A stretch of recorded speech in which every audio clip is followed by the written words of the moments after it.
Hello.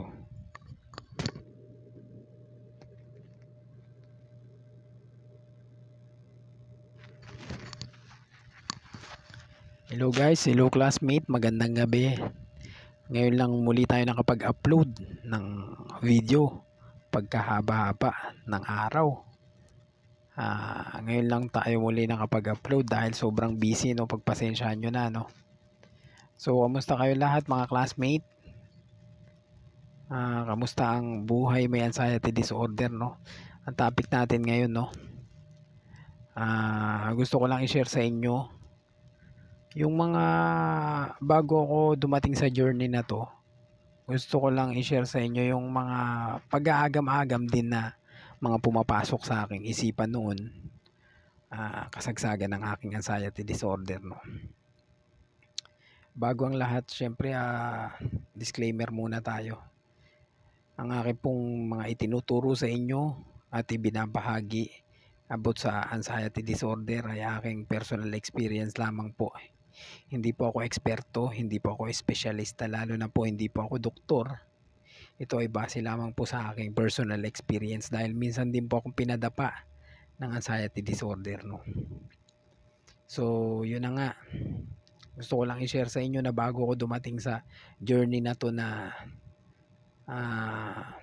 fully recovered na, no, na sinapit ko rin o na-experience ko rin o dinanas ko rin yung mga pinagdaanan nyo na mga pag-aagam-agam, kagaya na lamang ng baka meron na akong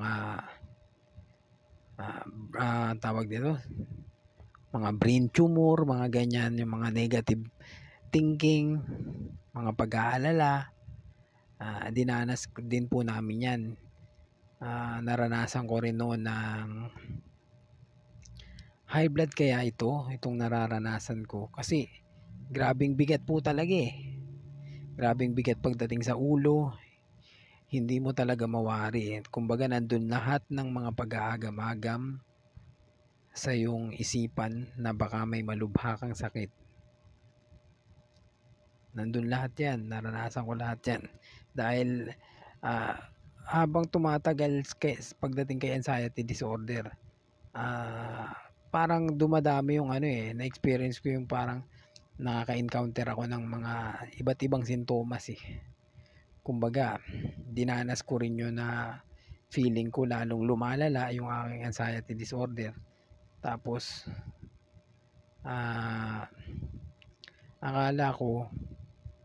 buong akala ko na wala nang pag-asa ako makarecover kasi halos 24/7 yung yung hilo. Nandun na lagi yung bigat ng ulo ko, akala ko hindi na siya matatanggal, hindi na siya mawawala, akala ko hindi na ako babalik sa dati. Pero lahat ng yun guys, mga classmate, lahat ng yun is akala ko lang pala. Again, nakadepende sa'yo yung recovery mo, nakadepende sa'yo yan. Mamimili ka niyan talaga kung gusto mong gumaling, gusto mong makarecover o patuloy mong ipapasakop yung sarili mo sa takot. Yan, mamimili ka niyan sa dalawa. Syempre, tawag dito, syempre dun ka sa ang piliin mo dapat dun sa makaka-recover ka, no.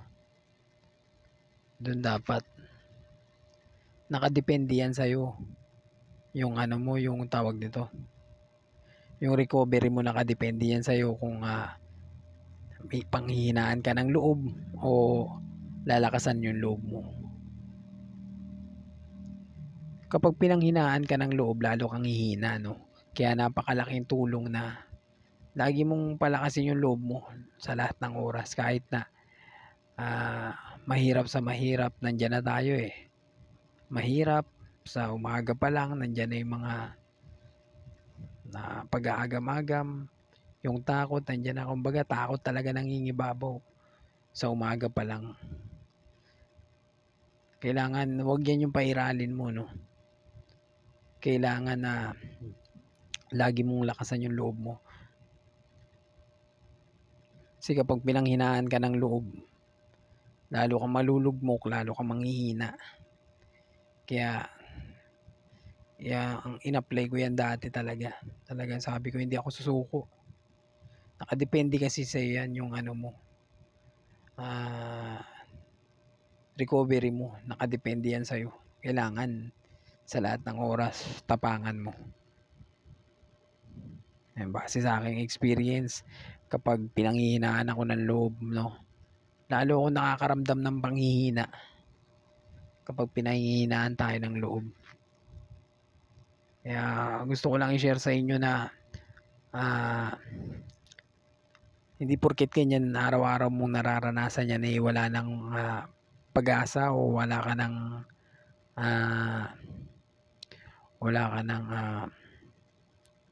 wala nang humpay yung paghihirap mo, no. So nagkakamali ka. Ako naranasan ko yan noon na kasi yung hilo ko sobrang bigat, talagang 24/7. Pagkagising ko pa lang nandun na yan, nanghihina na ako, kagaya ng mga binabanggit ko sa aking mga vlog, di ba, na pagkagising ko pa lang papasok ako ng trabaho na nanghihina. Kumbaga kapag yun yung iniisip mo talaga na nanghihina ka, kapag iniisip mo talaga yun, lalo kang manghihina.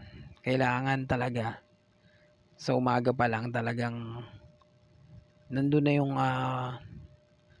lakas ng loob na ipapakita mo, no. Bigyan ko kayo ng tip, no, sa kung ano yung in-apply ko noon sa umaga pa lang.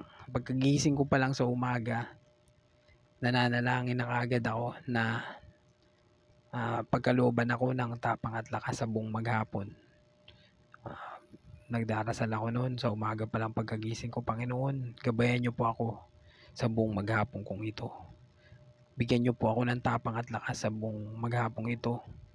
At huwag paghariin ang takot sa aking puso at isipan.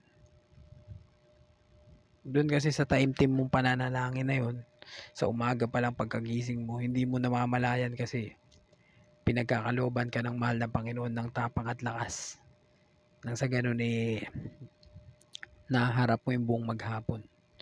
Ganun lang yan. Syempre, yung pagdarasal mo kasi, iba talaga yung nagagawa Yung pagdating yung prayer mo, iba yung nagagawa talaga niyan.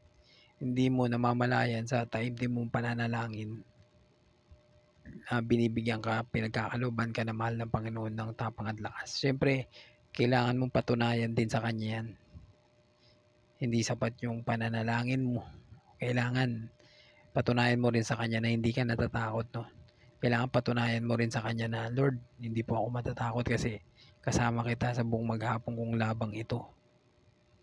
Yan talaga, ang buhay may anxiety disorder. Araw-araw na pakikipaglaban sa takot sa puso't isipan. Kailangan wag yan yung paghariin mo. Ang paghariin mo dapat tapang sa buong maghapon. Lagi mong iisipin nun na kasama mo ang mahal ng Panginoon sa lahat ng oras. Hindi ka niya pababayaan. Yun lang lagi. Kahit pagsamasamahin mo yung kahit sabihin natin may knowledge ka na pagdating kay anxiety disorder, pero nakalimot ka naman kay Lord. Kumbaga winawaglit mo si Lord sa iyong puso't isipan, hindi mo madarama yung 100% na recovery. Kailangan talaga isa isip at isa puso mo si Lord sa lahat ng oras. Yun lang talaga. Kailangan magpakita ka ng tapang sa Kanya kasi yung na-experience mo na yan pagsubok lang sa pananampalataya mo, kung hanggang saan yung pananampalataya mo. Hindi mo alam na sinusubo ka lang. Kaya kailangan yung pagdarasal mo, tatapatan mo rin ng tapang. Yung tapang na tinutukoy ko, ibig sabihin nun, huwag kang magpapadaig sa takot. Sabihin na natin na ito yung paulit-ulit kong sinasabi, no. Halimbawa, papasok ka ng trabaho, no. Nakaramdam ka ngayon ng mabibigat na sintomas, gustong gusto mo nang umuwi, no. gustong-gusto mo na magpahinga, nakaramdam ka ng mabibigat na sintomas, maraming sintomas. Sabihin na natin na kinabahan ka na parang kang aatakihin gano'n, nahihilo ka bigla, nahilo et cetera. Sabihin natin gano'n na experience mo 'no, gustong-gusto mo ng umuwi. Instead na umuwi ka at magpahinga, ipakita mo kay Lord na kaya mo 'yun, na hindi ka natatakot. Pakita mo, "Lord, na nandito ka lang palagi, na laging gumagabay sa akin, hindi mo ako pababayaan." Gano'n dapat, ang lakas ng loob. 'Yun yung, 'yun yung sandata mo diyan, lakas ng loob at tiwala ng 100% kay Lord. 'Yun 'yan. Pagsubok 'yan sa pananampalataya mo na kailangan mong patunayan. So, maraming salamat guys sa maikling video na sinubaybayan nyo sa araw na ito. Patuloy nyo suportahan ang ating munting channel. Nang sa ganun, marami pa tayong matutunan. Maraming salamat guys. See you on my next video. Thank you. Salamat. God bless.